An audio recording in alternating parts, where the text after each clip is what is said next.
Então, para falar sobre esse tema, eu quero convidar duas mulheres maravilhosas. Eu sou fã pessoal das duas, tá?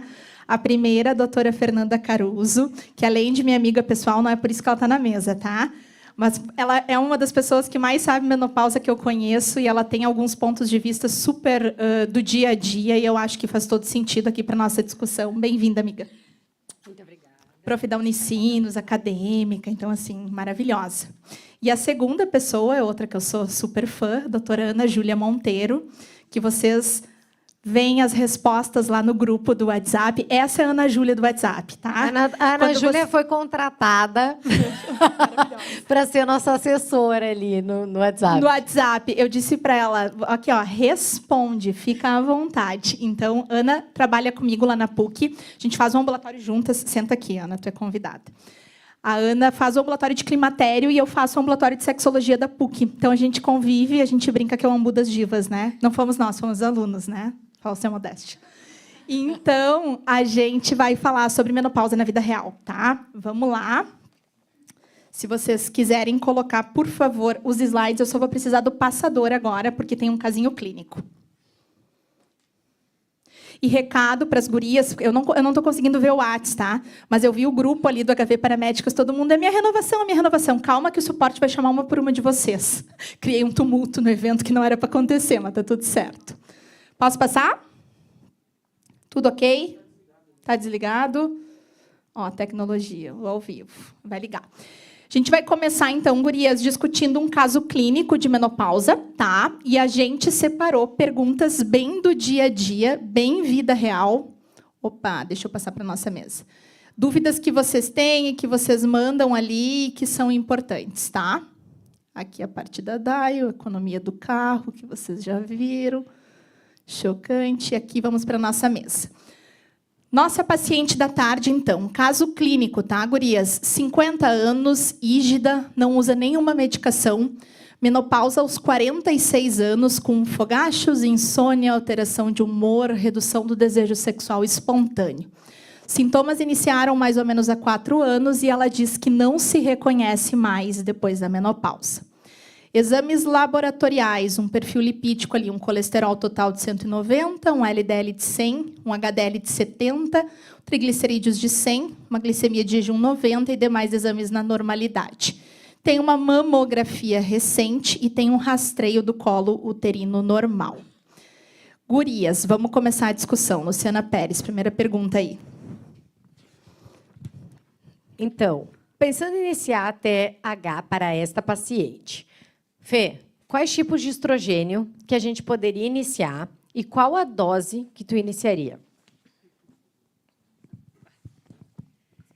Então tá, pessoal, primeiramente, obrigada pelo convite, é uma honra estar aqui com essas mulheres com tanta sabedoria e obrigada pelo convite. Bom, então, essa paciente do caso, né, é uma paciente que não tem nenhuma contraindicação, né? Eu acho que a primeira coisa que tem que ter na mente de vocês é se essa paciente tem alguma contraindicação. Se ela está dentro da janela de oportunidade, o tempo que ela tem em menopausa, enfim. Essa paciente aqui é uma paciente muito benigna, né? Como a gente brinca, assim, ela tem um perfil que a gente pode colocar qualquer medicação para ela. Hoje em dia, o tipo de estradiol que a gente usa é o estradiol bioidêntico ou isomolecular, né? Que tem nas apresentações via oral, via spray, via gel, que são as tradicionais que nós utilizamos, que ainda tem um bom perfil de segurança. E essa paciente poderia usar em qualquer via. Ela não tem nenhuma contraindicação ou nenhum sintoma que nos leve a pensar que, por exemplo, a via oral não seria... Porque hoje em dia a gente tem muito isso, né? Não, a gente só pode usar gel, a gente só pode usar transdérmica, né? Como se fosse uma fórmula mágica, uma questão assim, meio que de receitinha de bolo. E não é. Existem pacientes ainda que vão se beneficiar da via oral, porque é mais prática, porque atinge os níveis séricos de estradiol mais rapidamente, se mantém mais estável. Então, acho que também... E pelo custo, que é uma coisa que eu bato muito, né? Quem já... Enfim, vivendo esse dia a dia. Mas, claro, né, a gente tem que lembrar que a via oral, às vezes, tem algumas pacientes que podem ter um pouco de cefaleia com ela, né? Enfim, ou tem pacientes que têm riscos cardiovasculares, que não é esse o caso. Mas, enfim, essa paciente poderia se beneficiar em qualquer via. E a dose? A dose. Existe uma fórmula mágica para a dose? Não existe assim uma fórmula mágica. A gente sabe que existem ultra baixa dose, uma dose baixa, uma dose média alta. A dose padrão que a gente tem aí é o 1 miligrama. Parece uma coisa meio mágica, né? 1 miligrama. 1 miligrama, por exemplo, na via oral, é uma dose que a gente consegue atingir um nível sérico acima de 40 miligramas por decilitro, que é o nível mais conhecido como o nível esperado para a mulher começar a ter uma diminuição dos seus sintomas. Lembrando, tá, gente, a gente não monitora com exame laboratorial. Isso é uma questão que a gente tem para as pesquisas, para nós nos basearmos em dosagem. Mas 1 miligrama acho que é um número meio mágico, é um número seguro e é um número que a maioria das pacientes vai tolerar bem e vai ter uma boa resposta. 1 miligrama na via oral, que a maioria das formulações tem. 1 miligrama a gente vai conseguir com 2 pumps daquele gelzinho. Tem 2 tipos de formulação de géis, né? Uma que tem 0,75 miligramas por pump, a outra tem 0,5 miligramas de estradiol por pump. Então, ou 2 pumps do gelzinho de 0,5, ou agora a nossa nova apresentação, que é o Lenzer.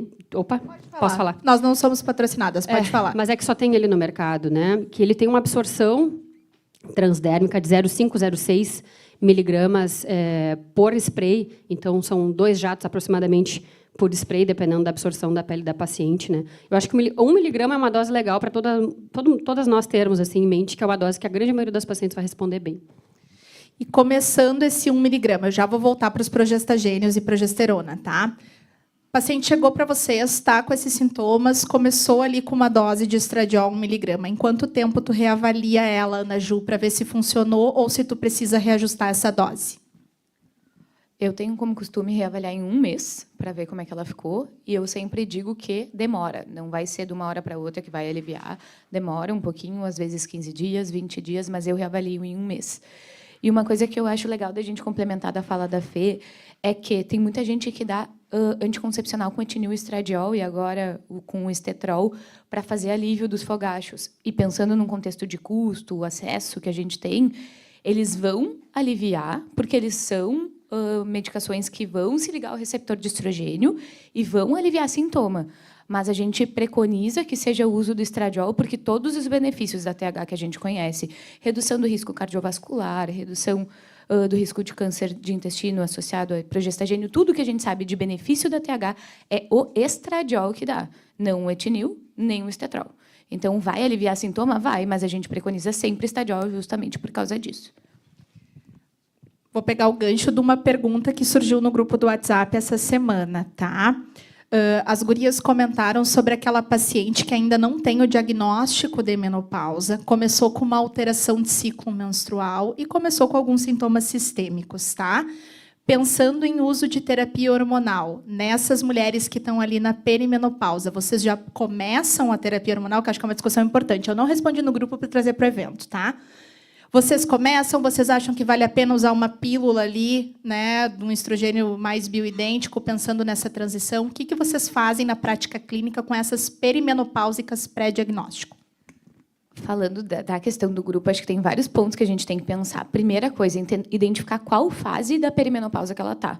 Primeira alteração que a paciente vai ter é encurtamento do ciclo menstrual. E, nesse momento, na grande maioria das vezes, elas não fazem sintoma de hipoestrogenismo, porque a fisiologia é encurtamento do ciclo, porque a gente tem o pico de estrogênio mais cedo, ovula mais cedo e encurta a fase folicular. Nesse momento, elas, em geral, não se queixam de hipoestrogenismo. O caso do grupo que a gente está falando, quem mandou a mensagem disse que ela estava com ciclos irregulares. Normalmente, as pacientes estão na segunda fase da transição menopausal, quando o ciclo é irregular. O que isso quer dizer? O feedback negativo lá do estrogênio está cada vez menor, tem cada vez mais FSH sendo estimulado, sendo produzido para estimular esse ovário, e ele não responde, porque não tem mais folículo. E aí, ela alarga o ciclo menstrual justamente porque não tem produção estrogênica. E isso não interessa absolutamente nada. Dosagem de FSH, de estradiol, se está normal, se não está normal. O fato de ela estar com ciclos alongados está nos dizendo que ela está falhando o seu eixo. E ela passa a ter indicação de reposição hormonal. Ponto. Ela está sintomática e ela já tem sintomas de o ciclo dela, o eixo dela não está respondendo. E aí vem a pergunta de milhões, né? O que é que eu vou prescrever?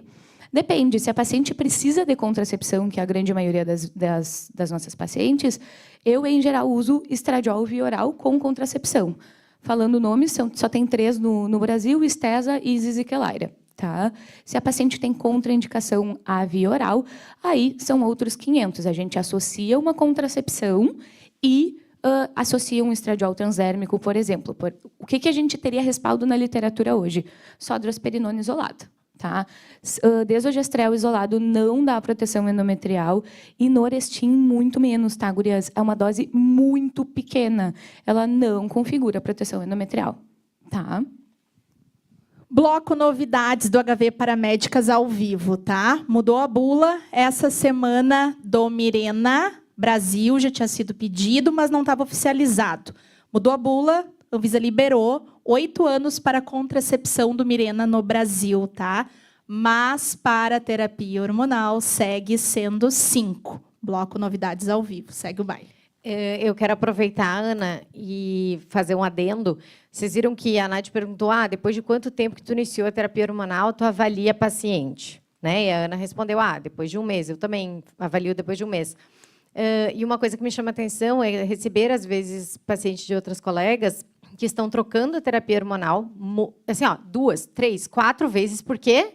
Porque o exame do FSH e do estradiol não estão normais.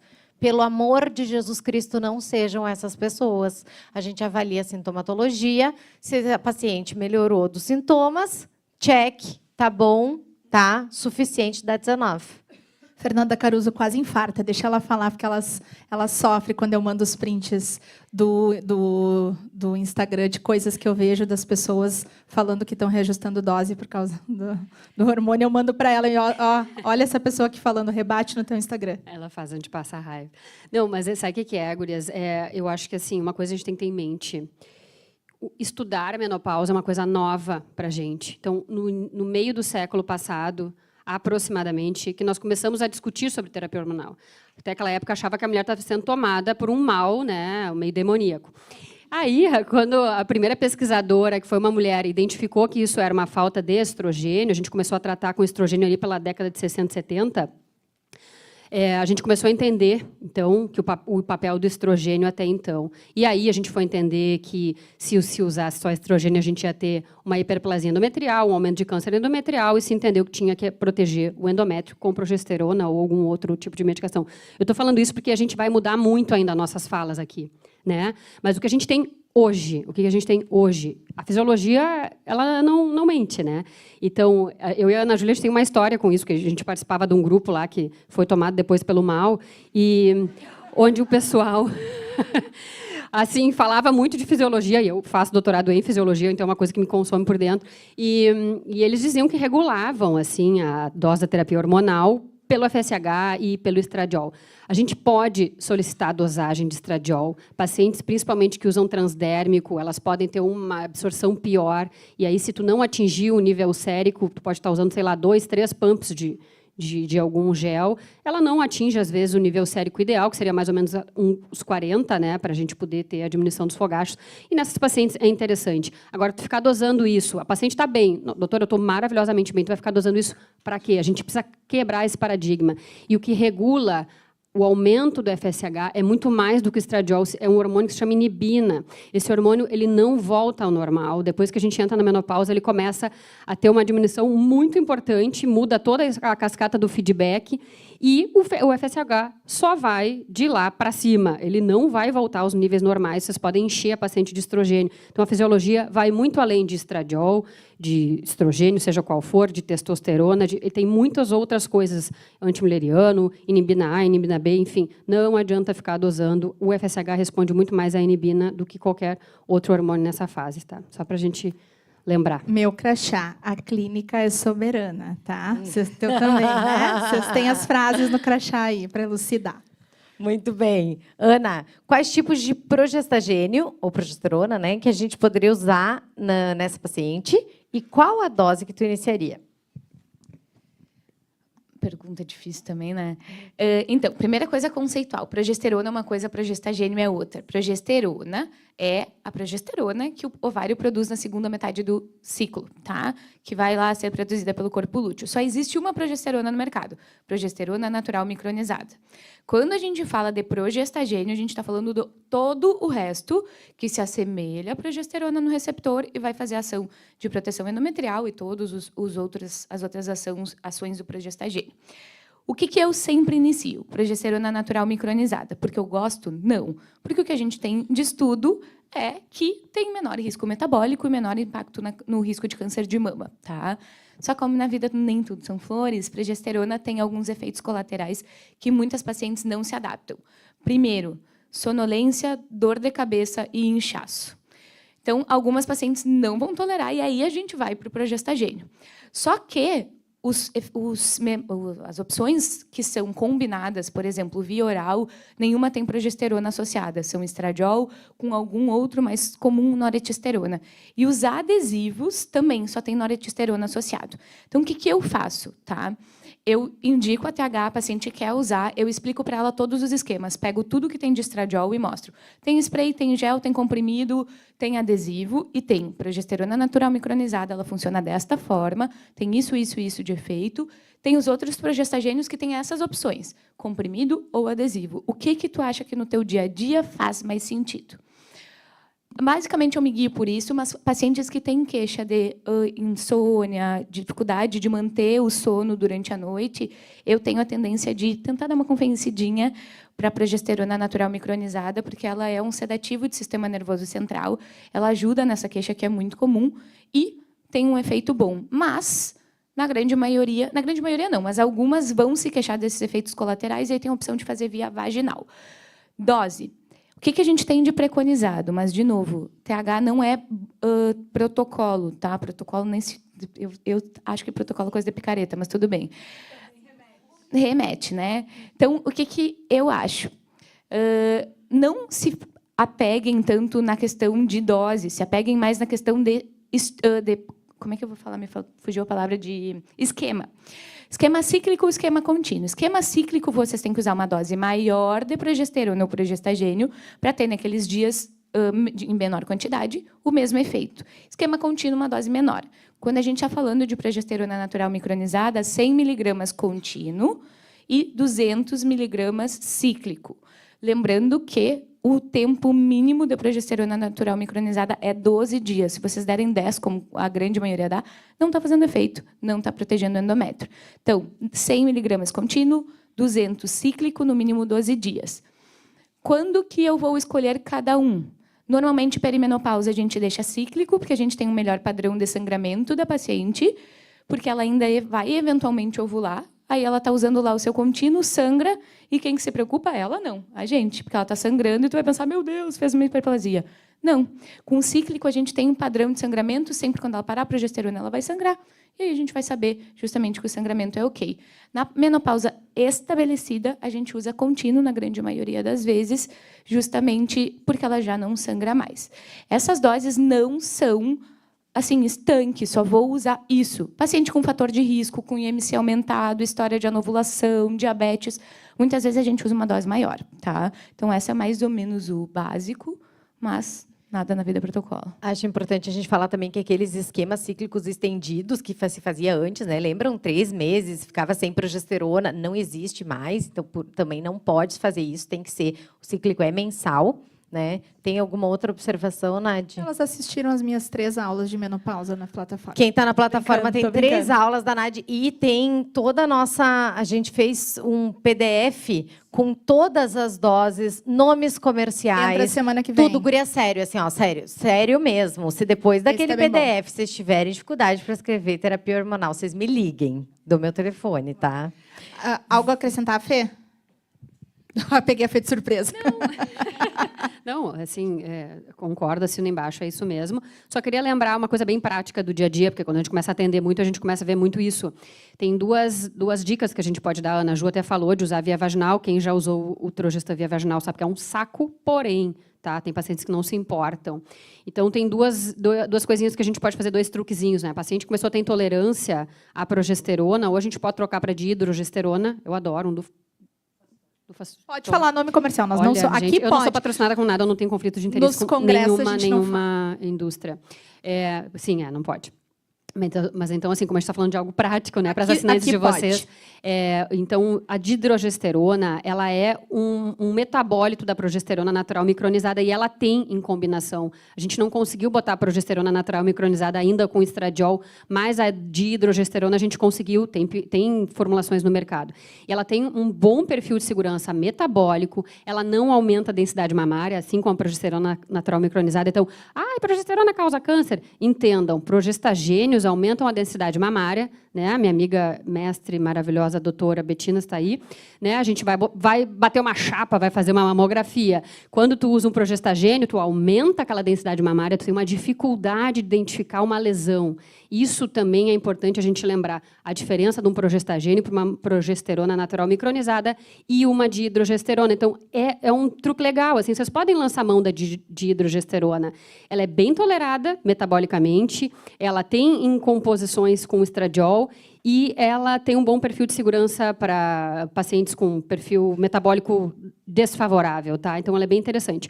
Ou usar o Trogestan via vaginal, porque não tem a metabolização hepática, diminui um pouco esses efeitos que a Ana Ju colocou, e não é tão confortável, mas tem pacientes que toleram bem e é uma opção interessante. Vamos lembrar de preservar a mama das pacientes, né, doutora Betina? Perfeita. Vou passar o caso, tá, pessoal? Gurias, no caso de vocês terem optado por terapia hormonal contínua para essa paciente, tá? A paciente retorna na primeira consulta de revisão com sangramento vaginal depois do início da terapia hormonal. Eu quero saber qual é a conduta de vocês nessas pacientes que já têm menopausa estabelecida, como era o caso da nossa paciente, não é a Liperi, né? E que começou a TH e sangrou na TH contínua. Doutora Ana. Se for minha paciente, vai saber que é normal e não vai se preocupar. No início da terapia hormonal, é comum as pacientes sangrarem. A gente tem que lembrar que é um endométrio que estava completamente em repouso, sem atividade nenhuma, e a gente foi lá e deu justamente o que estimula e o que inibe ele. Pacientes que sangram nos primeiros 3 a 6 meses de uso, pelo que a literatura diz, em geral, não nos preocupam, tá? Mas o que a gente tem que pensar é, será que precisa ajustar essa TH? Será que tem estrogênio demais e a gente está sangrando justamente porque está proliferando demais? Ou será que tem progesterona ou progestagênio demais e está atrofiando demais, está sangrando por atrofia? Ou simplesmente dar um tempo e ver como é que ela se adapta, tá? Então, eu não me preocuparia. E vamos falar que a Ana citou ali, né? Na perimenopausa a gente sempre vai pensar no cíclico. Nos primeiros 2 anos, depois que ela entrou na menopausa, eu também costumo usar cíclico por conta disso, né? Só porque senão é um saco. Porque ou a gente realmente fica preocupada, ou às vezes a paciente fica te mandando mensagem no WhatsApp todo mês dizendo que está sangrando. Então eu já aviso assim, olha, eu sei que é um saco, eu sei que tu não quer mais sangrar, mas assim, topa isso aí pelos primeiros 2 anos, depois a gente tenta entrar na contínua. E normalmente dá certo, né? Fê. Deixa eu só dar um adendo, como aqui é a vida prática. Gente, eu odeio dar esquema cíclico. Vou ser bem honesta para vocês. Eu sei que é o certo em várias situações, mas as pacientes esquecem. Quando vocês vão dar esquema cíclico, tenham ciência que é uma paciente orientada, que vocês têm na mão de vocês, que a paciente vai voltar. Porque, às vezes, as pacientes esquecem a gente, né? Com o filho aí, a gente sabe que a vida é muito louca, um negócio... meu Deus, não comecei, enfim. Só para fazer esse adendo. Eu sei, está tudo certo, né? A gente sabe do que está tudo certo. Mas, às vezes, na vida prática, é mais seguro tu dizer para a paciente, olha, vamos tomar aqui todos os dias que ela não vai esquecer. Tipo vitamina D semanal, assim. Passou um mês, não tomei. E do que... né? Acontece. Aqui é vida, né? Que não é o meio aquela coisa assim de estudo científico 100%. Só para vocês pensarem na prática do dia a dia de vocês, não está errado, se vocês quiserem optar, tá? Que ela use para vocês se sentirem seguras também. Não está errado a gente dar esse esquema contínuo, até no climatério, né? Até no climatério. Talvez você vai ter que manejar alguma coisinha ali ou outra, mas tem paciente que vai dizer, não, doutora, eu prefiro tomar todos os dias, que aí eu não vou esquecer. Uma coisa importante, quando forem dar cíclico, não falem aquela clássica, toma na segunda fase do ciclo, não há ciclo. Então, simplesmente estabeleçam uma data. Eu combino do 1º dia do mês ao 14º dia do mês. Ponto. Não, mas vai ser mais difícil? Com certeza vai. Outra coisa que é muito importante, expliquem para a paciente por que ela está usando progesterona ou progestagênio. Em determinado momento da TH, ela vai descobrir que quem é bom é o estradiol. e o resto não interessa. E aí, o que ela vai fazer? Ela vai parar de usar o progesterona e progestagênio e o pepino cai na mão de vocês. Então, expliquem, ó, quem vai aliviar sintoma é esse aqui, mas vocês precisam usar esse, porque é isso aqui que vai proteger teu endométrio, senão elas param, real. E quando, gurias, que vocês acham... Agora tá, vamos pular um pouquinho, tá? Essa paciente cresceu. Ela envelheceu mais uns anos, está fazendo a TH dela contínua. Eu quero saber, assim, quando que vocês acham que é a hora de pedir uma eco transvaginal?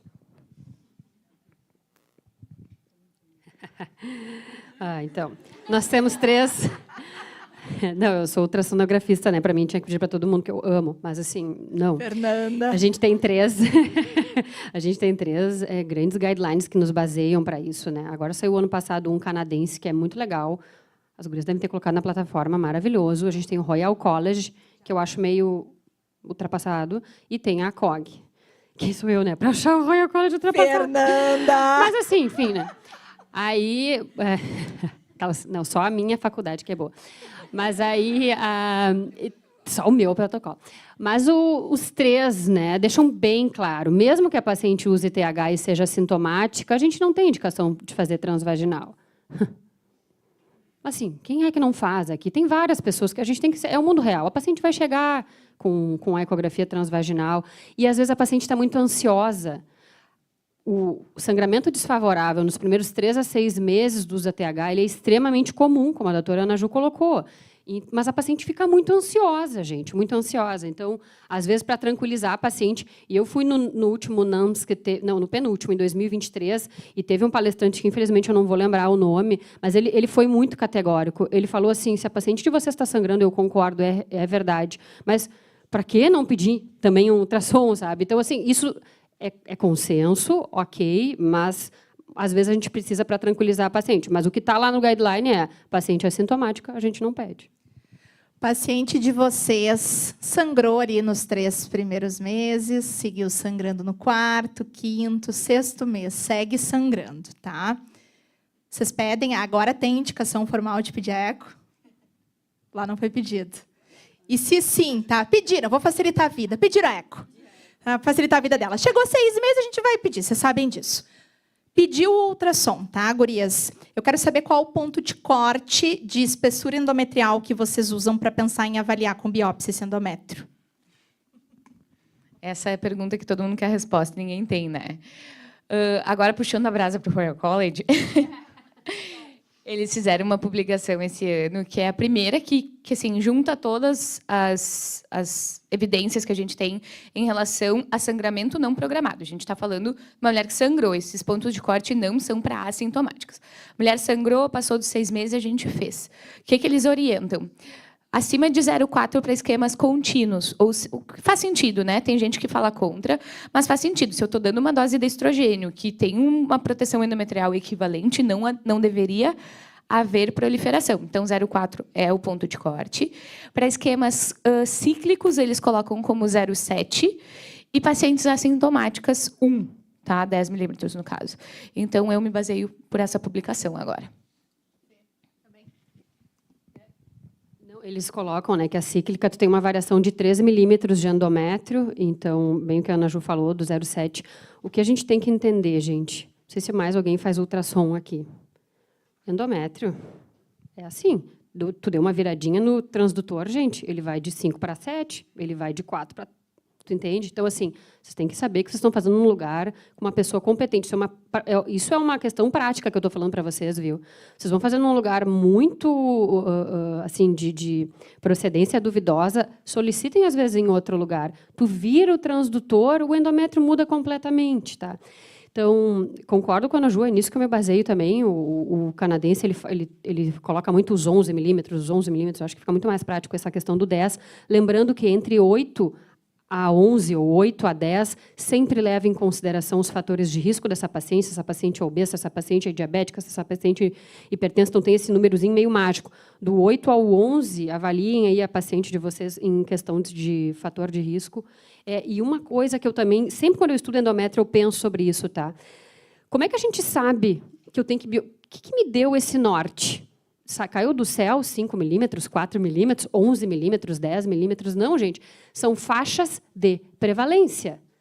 Então, se acima de 11 milímetros ou 10 milímetros eu vou ter uma prevalência de 6,7% de pacientes com câncer, abaixo de 11 eu vou ter uma prevalência também. Eu vou perder, às vezes, paciente que vai ter ali, vai ter um câncer, existe. Então, só para vocês lembrarem, isso são pontos de corte de prevalências. Então, o que eu tenho que pensar? Quem é essa paciente aqui? Uma paciente que tem obesidade, é uma paciente que tem um histórico familiar, é uma paciente que... Então, será que para essa paciente eu não vou monitorizar de perto, ou vou pedir de novo, ou daqui a pouco eu vou pecar pelo excesso e vou pedir com um pouco menos? Façam esse raciocínio. Tenham em mente esses valores, mas façam esse raciocínio. Vocês refizeram a anamnese dela aos 6 meses, tá? E aí vocês descobriram que ela estava esquecendo a progesterona, como a doutora Ana Júlia falou, porque, né, descobriu que o estrogênio é o que melhora os sintomas. E aí vocês descobriram que, por uso inadequado da progesterona natural micronizada que vocês tinham começado lá atrás, ela evoluiu para uma espessura endometrial de 1 centímetro, no ultrassom que vocês pediram, com algumas áreas císticas, tá? Pergunta. Ela foi submetida à esteroscopia e veio com biópsia de endométrio secretor. Agora sim a pergunta. Vocês vão reforçar a importância da aderência à progesterona natural micronizada, vão seguir com ela, vão reforçar, fazer ajuste de dose, ou vocês trocam para algum progestagênio que tenha uma melhor ação ali a nível de endométrio? Peguei pesado, né? Tu tá só pegando pesado, na verdade. Eu parto do pressuposto que é que nem criança. Fez cagada uma vez, não aprendeu, acabou. Eu botaria um Mirena ou colocaria um esquema combinado já. Ou via oral, ou um adesivo que tem noritesterona junto. Mas eu não deixaria mais na mão dela, não. Também? Concorda? Também. Caso de vida real, tá? Esse foi um caso meu, por isso que eu trouxe para elas. A gente colocou o Mirena, tá? Só para avisar vocês. Que mais, Lu Pérez? Caso a paciente chegue na primeira consulta de revisão pós-TH com a queixa de mastalgia, o que vocês fazem? Mastalgia é uma queixa bem comum, né? Depende, às vezes, do ciclo que tu está usando, desculpa se é cíclica ou não é, do tipo de progestagênio, do tipo de sensibilidade da paciente. Eu acho que vai muito, enfim, do quanto isso está incomodando a paciente. Às vezes, só de tu tranquilizar ela, sem um tempo de adaptação da medicação. Isso está te incomodando realmente? Não, é só porque eu fiquei preocupada, eu acho que eu estou com câncer. Várias falam isso. Não, olha, isso vai passar, é uma fase de adaptação, vamos reavaliar no próximo mês, vamos ver. Muitas só com isso já ficam, enfim, ok, e a gente aguarda. Às vezes, são pacientes que têm muita sensibilidade, a gente tem que trocar o esquema. Mas, enfim, normalmente, na minha realidade, o que acontece, eu tranquilizo e elas nunca tive que tomar nenhuma outra decisão, assim, de tomar alguma medicação analgésica, enfim. Comigo nunca aconteceu, mas eu acho que é mais a orientação da paciente de que isso é natural, né? Perfeito. E se a queixa for cefaleia? Um adendo da pergunta anterior, se eu tiver começado uma dose muito alta de estrogênio, 1,5 mg, 2, às vezes a gente começa numa IOP, alguma coisa assim, e ela está se queixando muito, eu reduzo um pouquinho a dose de estrogênio. Não muito, mas reduzo, às vezes alivia, mas a grande maioria das vezes faz que nem a Fê. Qual que é a pergunta mesmo? Da cefaleia. Se fosse cefaleia. Então, é difícil, né? Porque tu também não vai saber se é se for progesterona, muito provavelmente é dela. Dá para trocar para vaginal, dá para trocar para Dufaston, como a Fê falou. Se for via oral, nunca esqueçam de perguntar se a paciente tem histórico de enxaqueca, tá? É uma das coisas que a gente tem que cuidar. Não é uma contraindicação, como na anticoncepção, mas, em geral, pode desencadear um pouquinho mais. Então, a gente prefere via transdérmica. Assim, se for uma dor de cabeça eventual, com o início da TH, eu também não me preocuparia muito. Mas é uma paciente que está desencadeando enxaqueca, de fato, crise frequente, eu troco o esquema, em geral, para transdérmico. Ou, se ela já está usando o transdérmico, troco o regime mesmo. Perfeito. E, para finalizar, uma miscelânea de dúvidas sobre TH aqui, vamos direto ao ponto, tá? Gurias, as respostas rápidas agora, tá? Esse é o desafio, tá? Quero saber se ainda há espaço, se vocês veem que ainda há espaço para prescrição de tibolona e Quando? Essa eu coloquei de ela propósito. riu, então é dela. Não, eu vou querer que a Fê fale primeiro, depois eu vou te falar por quê, depois eu tô apaziguando aqui elas. Não, elas são amigas, né? Mas é que elas têm opiniões diferentes, às vezes, sobre a tibolona, e eu já vi as duas falando, então eu vou deixar as duas falarem. Depois a gente vota. Não, e depois nos bastidores a gente conversou, né, Ju? Enfim, eu acho que é da prática clínica da gente. Eu, como fiquei muito tempo atendendo ali no Ambu da Unicinos, no SUS, a gente usava muito a tibolona. A tibolona é uma medicação antiga, né? Então, todo mundo, está usando tibolona, uma medicação velha. Para mim, ainda há espaço, talvez não para iniciar, na maioria das pacientes, mas para continuar ou para tentar. Mas eu acho que a principal aplicabilidade da tibolona hoje é o custo efetivo. A paciente do nosso Ambu do SUS, a gente usava muito, era o que as pacientes podiam usar. Não que só esse perfil de paciente vai poder usar, mas eu acho uma droga interessante, tem um perfil de segurança legal, atua em massa óssea, né? Não é uma... já falei demais. Mas eu acho que sim. Eu respeito e entendo a opinião da Fê, mas eu tenho um pouquinho... Eu concordo que a questão de custo é importante, mas a gente tem combinações de estradiol e progestagênio baratas. Acho que o custo entra muito no peso quando ela tem que manipular a testosterona, daí não tem comparação. Aí, se é uma paciente que tem indicação por questão de desejo sexual hipoativo, tibolona, não há dúvidas do seu espaço. A única coisa que eu defendo é que a tibolona tem alguns pontos que a gente não tem de benefício que o estrogênio tem, principalmente o benefício risco cardiovascular, ósseo ela tem. Então, eu sempre penso, cara, para que usar um negócio que não tem o principal benefício, que é a proteção sobre o que mais mata mulheres a partir dos 40 anos? Mas concordo com a Fê que tem espaço ainda, eu só não inicio. Às vezes eu mantenho, mas eu tento convencer para trocar. Eu concordo e respeito com as duas, mas eu uso, tá? Eu penso mais nessas pacientes com queixa de desejo. Eu vejo mais esse espaço. E eu acho que a gente tem. E eu acho que custo no nosso país é uma coisa que eu e a Fê, a gente às vezes fica 1 hora no WhatsApp filosofando sobre os problemas sociais do Brasil, tá? A gente gosta.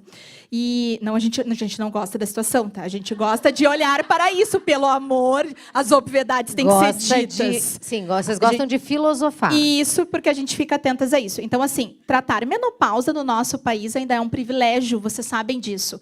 Vocês aqui são privilegiadas, as pacientes que sentam nos nossos consultórios, particulares ou de convênio, são pessoas privilegiadas que vão ter uma condição de usar, às vezes, uma terapia um pouquinho mais, né, custosa.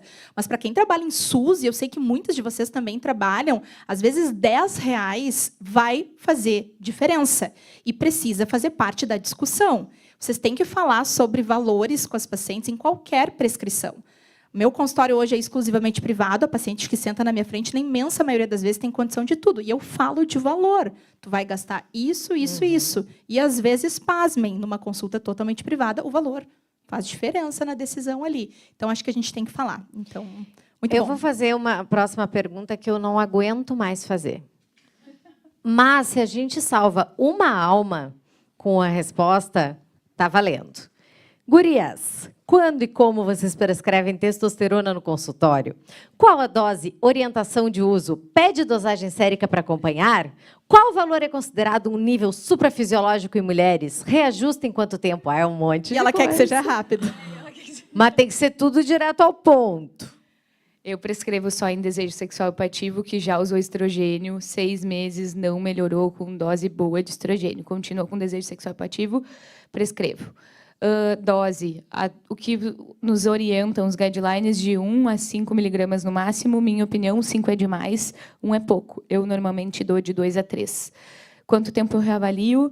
Sexo é difícil, né? Não dá para reavaliar em 1 mês, mas eu redoso em 1 mês. Por que a gente faz controle de nível sérico? Porque não existe testosterona vendida na farmácia normal, tá? Não usem androgel. É uma dose 10 vezes maior do que o que a mulher deve usar e ela vai fazer nível suprafisiológico e efeito colateral, tá? Então, eu uso e doso 1 mês depois, se ela está em nível ali quartil, no máximo no quartil 75%, ali percentil 75%, eu às vezes até já dou uma ajustada na dose e depois eu vou acompanhando de 6 em 6 meses. Ponto. Obrigada. Lembrem que essa é uma das únicas indicações de dosar a testosterona, então a gente não vai fazer o uso da testosterona por conta de um valor baixo, sim da queixa da paciente depois de que ela já esteja adequadamente estrogenizada por pelo menos 6 meses.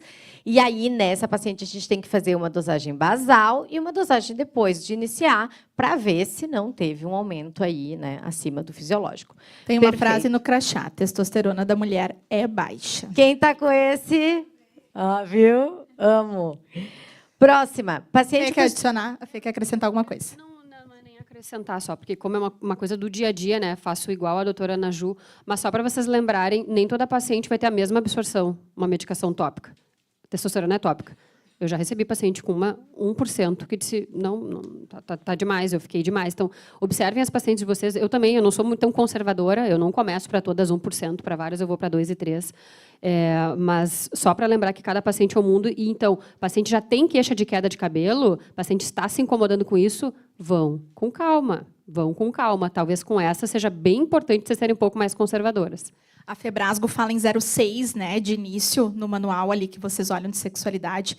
Eu sou um pouquinho mais conservadora que elas. Eu começo com 1, daí eu revalio, daí eu aumento para 1,5. Mas aqui é o que a gente está falando. Aqui não tem certo ou errado. Tem um nível ali de 1 a 5 e, às vezes, a gente começa uma dose maior e vai reduzindo, ou o contrário. E não esqueçam do grande problema do hormônio manipulado, né? A gente vê, às vezes, em um mês, a paciente muito bem com aquela dose, e no outro mês, com a mesma dose, a paciente faz ou sintomas que estaria em dose suprafisiológica, como, às vezes, está com sintomas de como se estivesse com uma subdose. Então, esse é o problema do manipulado no nosso Brasil. Próxima pergunta eu coloquei, porque eu vi que a doutora Betina, mastologista, estava no evento. Quando eu vi que ela se inscreveu, eu pensei, vou colocar alguma coisa sobre câncer de mama. Então, olha aqui, ó, paciente com histórico de câncer de mama e climatério super sintomático. Ela pode comprar tudo, custo não é um problema. Qual é a primeira opção medicamentosa de vocês, normalmente, Fê? Gente, eu tenho um privilégio, eu levanto a bandeira das pacientes pós-câncer de mama, porque eu, assim, atendo muitas IOP também, e são pacientes que eu tenho um carinho muito grande. Como é que é? Não, mas agora a gente faz uma parceria boa.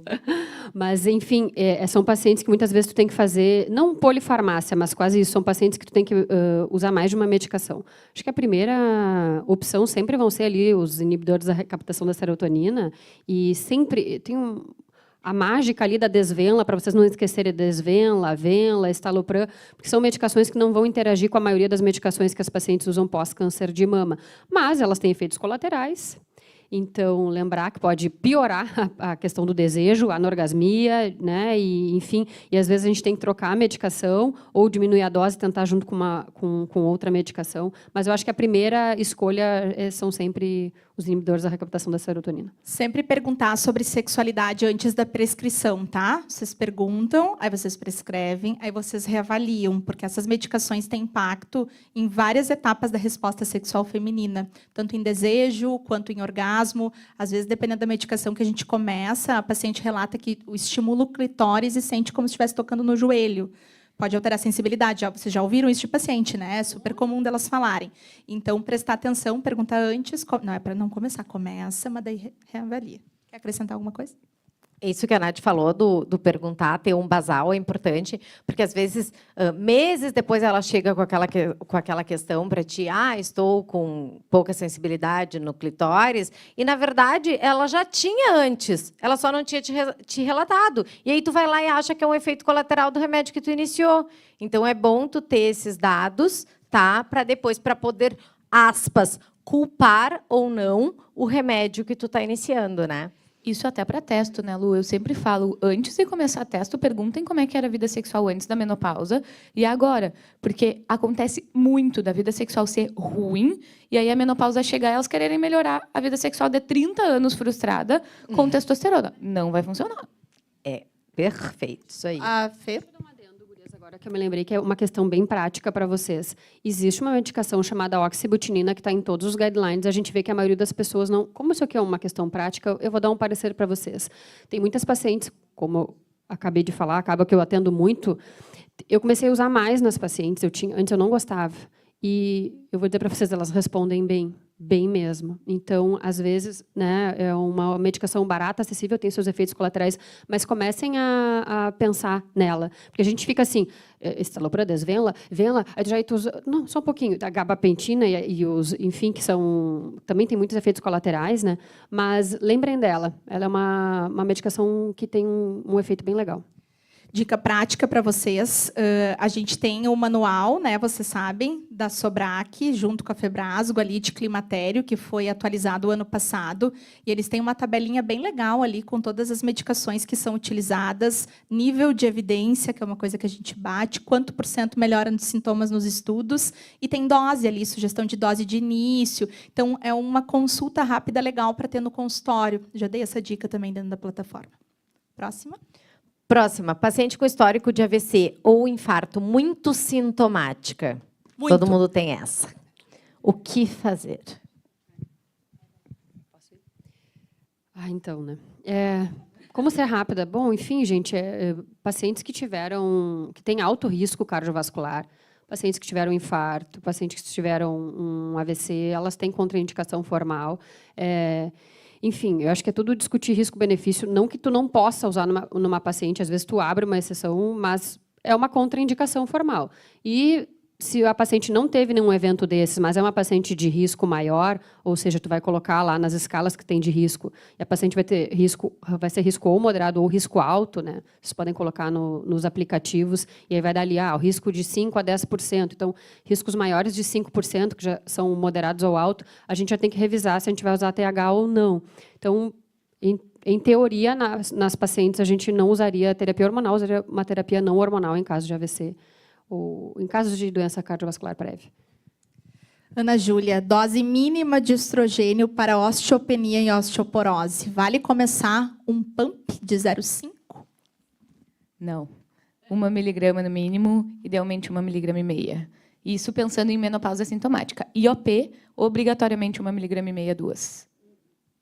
Isso, não esqueçam que as doses da IOP mudam e embaixo da minha aula de IOP parte 2, que é só sobre tratamento, tem toda a planilha em PDF, com todas as doses. Não, mas é porque isso é muito útil. É uma coisa que tu imprime, entendeu? Tu deixa na tua gaveta, salva a tua vida ali no dia a dia, entendeu? Tá tudo ali. Então, assim, botei ali bonitinho, quais os que cabem para IOP, qual é a dose, qual é o nome comercial e tal. Então, tá tudo ali para vocês também, tá? Essa já tá? Das doses completas entra a semana que vem, já está no cronograma. Última. Gurias, paciente com doença aterosclerótica subclínica, tá? Um score de cálcio positivo ou uma eco de carótidas alterada e muito sintomática. O que vocês fazem? Fê.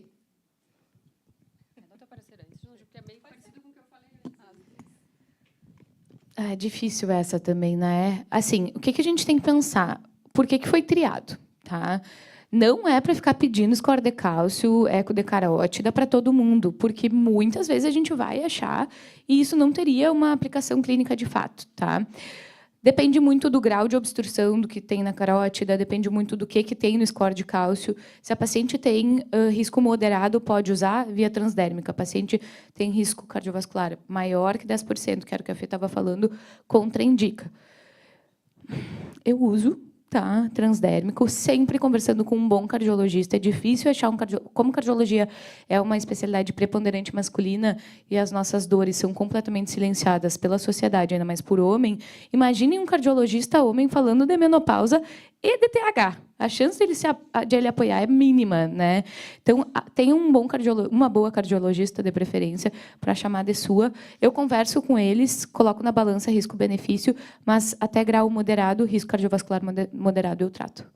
A gente vai ver isso cada vez mais agora, né? A história da avaliação do risco cardiovascular mudou muito quando a gente começou a poder avaliar, fazer esse score de cálcio coronariano, né? Que é um exame que, para quem não sabe, é uma tomografia, um exame que a gente faz em 5, 10 minutos. E então o pessoal começou realmente a pedir, a gente tem pedido mais e tem visto cada vez mais scores de cálcio positivos, né? Então eu acho que isso vai ser um problema que a gente vai se deparar cada vez mais. E eu vou com a Ana, eu trato essas pacientes, escolho aí o estrogênio transdérmico, a progesterona natural micronizada, converso com o cardiologista, mas eu trato. Mais uma dica, Manual Brasileiro de Saúde Cardiovascular, publicado no final do ano passado. Tá muito bom esse material, tá? Ele é grande, mas ele tem todas essas dúvidas do dia a dia. Ah, paciente com eco alterada, o que eu faço? Paciente já teve infarto, posso usar, não posso? Coloca números ali, tá muito legal, tá? Então, essa dica também é tri boa. A gente pode. Uma coisa importante sobre risco cardiovascular é que a gente é, na grande maioria das vezes, o clínico da mulher. Começa em estatina, uma paciente que tem risco cardiovascular moderado, ela tem indicação de estatina, comecem sem medo. Às vezes vai ter efeito colateral, tem que trocar. Mas, e a outra coisa é... esqueci. Fiquei nervosa, esqueci. Começa estatina, começa... Ai, não sei, vai, Fê. Esqueci, se eu me lembrar, eu falo. O puerpério já está começando a introjetar. Estou forçando essas gurias na maternidade. Não, eu queria falar fazer um adendo para vocês. Gente, a gente precisa ser críticas. A gente precisa ir na fonte. Toda essa discussão, a gente tenta que seja prática. Então, vamos lá. Bota lá no aplicativo. O risco é moderado de 5 a 10. Eu uso transdérmico, é o que está lá. Acima de 10, eu não uso. Tá, vamos lá. Daí eu comecei, tá, mas de onde é que eles tiraram isso? Tu vai lá, começa a ler os estudos, começa a ler, tu vai lá no embriãozinho do negócio. O que acontece? Por que existe a janela de oportunidade da menopausa? Ela existe porque em todos os estudos base que a gente tem, houve um aumento de risco, principalmente para AVC, acidente vascular encefálico, com o uso do TH das mulheres fora da janela. É nisso que essas diretrizes se baseiam. Então, assim, às vezes a gente não precisa ser tão matemático, né? Óbvio, é bom a gente ter esse padrão, enfim. Vou lá, botei no aplicativo, mas quem é essa paciente? Essa paciente ela tem risco cardiovascular e ela já está fora da janela. Será que eu vou usar, não vou usar? Eu fico pensando nisso. Tá? Aquele estudo lá mostrou que realmente, após 10 anos de menopausa, tu aumenta o risco de AVC. E eu coloco isso para a paciente. Olha, a gente tem um risco aumentado para isso. Então, a gente tem que também ir lá na fonte, né, de onde é que eles tiraram essa referência, porque de onde é que eles tiraram esse número mágico, esse número mágico. E o tipo DH, total, claro. Agora a gente está engatinhando para uma outra fase dos bioidênticos. Mas só para lembrar, tenham esta base, mas façam esse raciocínio, né? Novamente, quem é essa paciente e quanto tempo ela tem de menopausa. Lembrei. O que eu ia falar da estatina é que é muito mais cuidadoso e faz muito mais sentido para o manejo clínico de vocês usarem estatina, ficarem dosando um LDL, um HDL de forma rotineira, tentando chegar no alvo dessa paciente, do que ficar pedindo score de cálcio coronariano e Doppler de carótido. Estou satisfeita. E vocês? Essa foi boa, hein? Direto Bem ao ponto. prática, né, gurias? Peguei só as bruxarias do consultório, né? Só a vida real. Espero que a maioria das dúvidas tenham sido sanadas. Quero agradecer a participação das duas maravilhosas. Muito obrigada. Gurias, muito bom.